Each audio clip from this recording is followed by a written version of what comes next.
Hi everybody.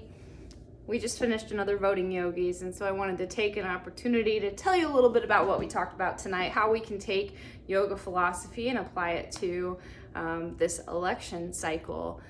The words we talked about tonight or the terms are Sthira and Sukha, and they're two of my favorite things about yoga philosophy. So Sthira really means strong and steady, and Sukha means soft, easy, comfortable. And these two words really are related to the physical yoga practice, the thing you think about when you think of everybody going into a studio and taking a yoga class. That's asana. And so Sthira and Sukha are related to those in yoga philosophy, and essentially how you're supposed to find them in your practice is to not push your body to a point that it hurts, to a point that you are uncomfortable. You can kind of challenge yourself, but not overdoing it, not pushing yourself. And then also, really kind of getting comfortable, finding that strength in a position. And then once you've found it, finding a place where you can kind of move on from it. So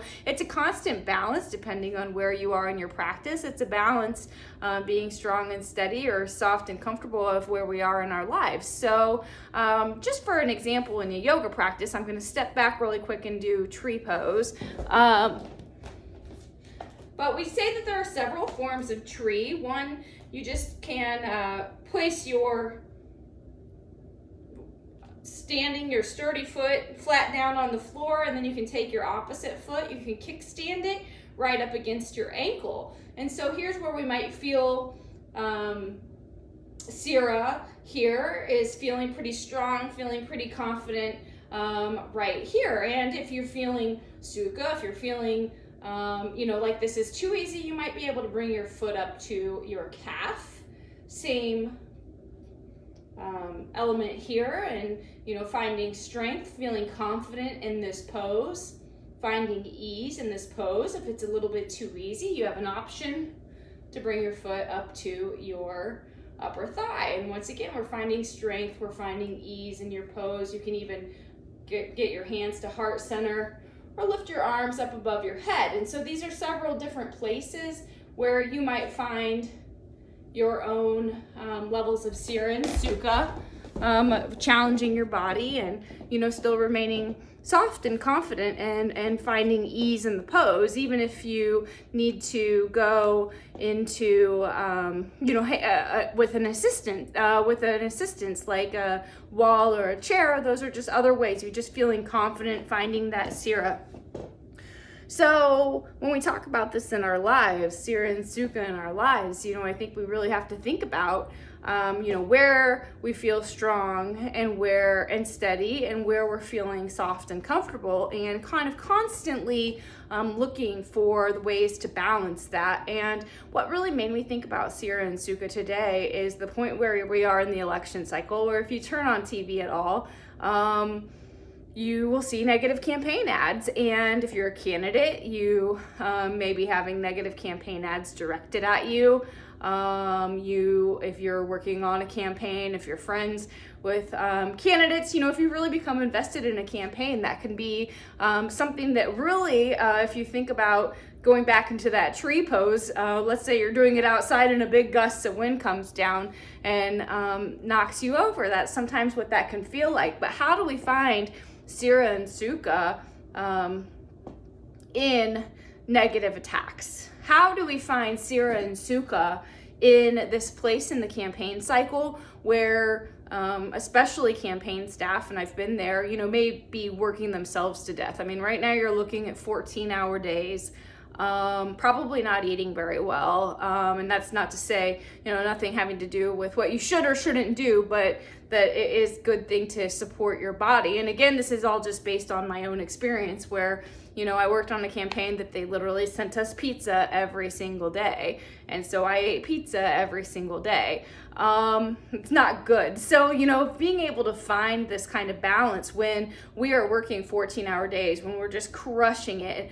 Okay, we've got Sthira down. How do we find this balance with Sukha? And it's so important to still strive for it, because if we're not able to, really stay at our best levels when we're always out of balance on one or the other. And on the flip side of that, here we are, we're looking at, almost 5 weeks away from the election.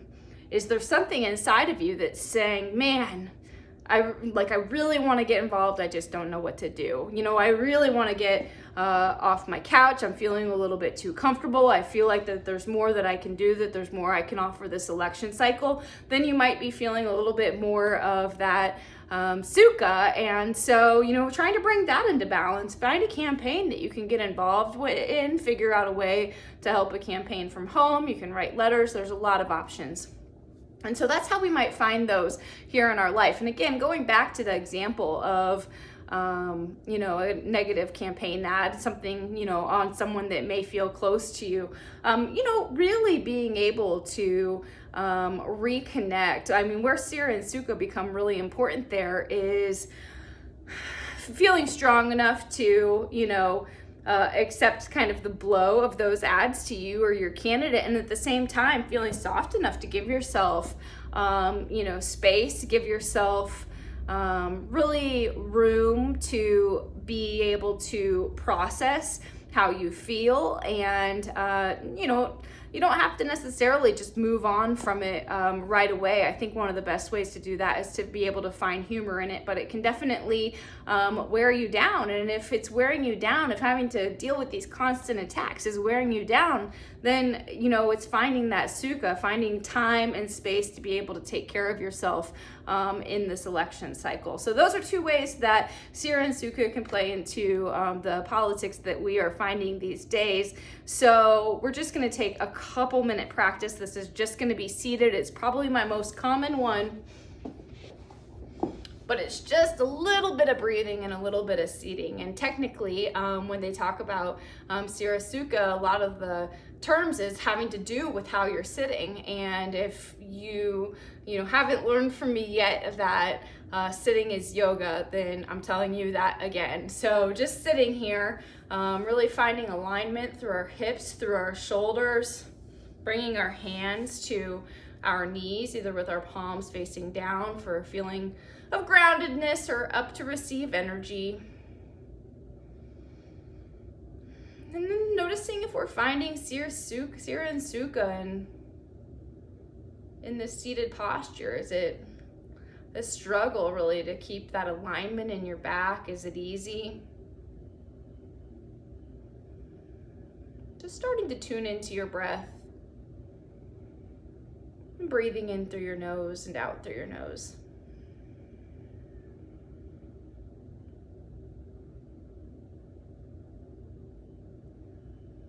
On our next inhale, we're going to bring our palms face down. I'm turning sideways so you can really see my back. But as we inhale, we're going to bring our chest forward and lift our head up toward the ceiling, not straining our neck, just looking up, finding Sthira and Sukha. And then as we exhale, we're going to arch our back and just release our chin down to our chest.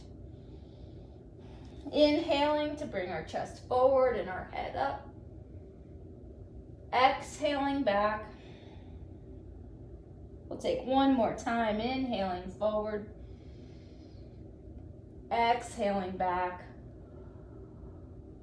And coming back to that neutral seated position, I'll turn back around. This time we're gonna inhale.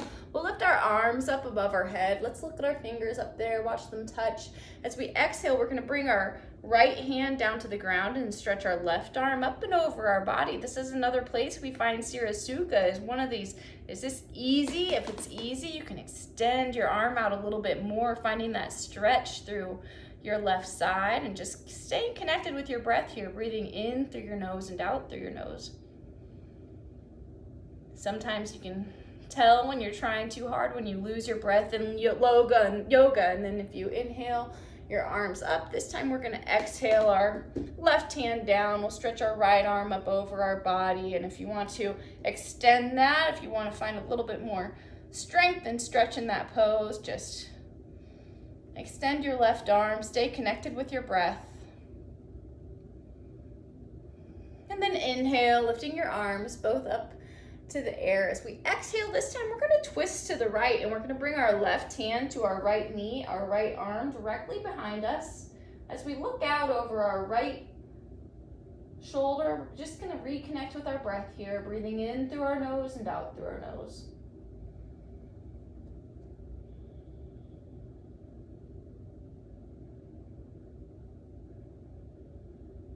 Inhaling our arms back up.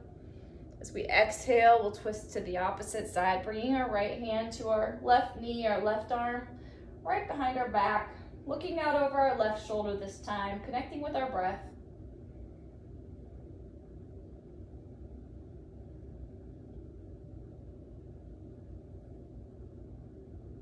Inhaling our arms back up overhead, and then exhaling our hands back down to our side. And that's all we'll do in this practice today, but I want to leave you with something I really liked from Haven Treviño's the Tao of Healing.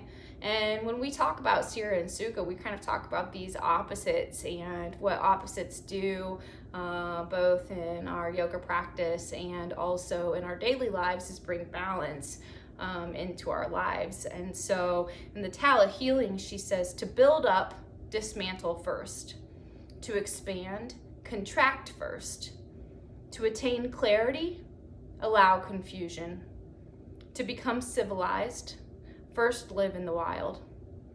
The balance of all things is in their opposites. The truth points in both directions. Thus, the clenched fist holds weakness within, and the open hand offers the hidden power of the sun.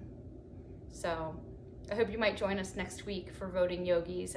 We will be featuring Women for Change, so I'm really excited about that.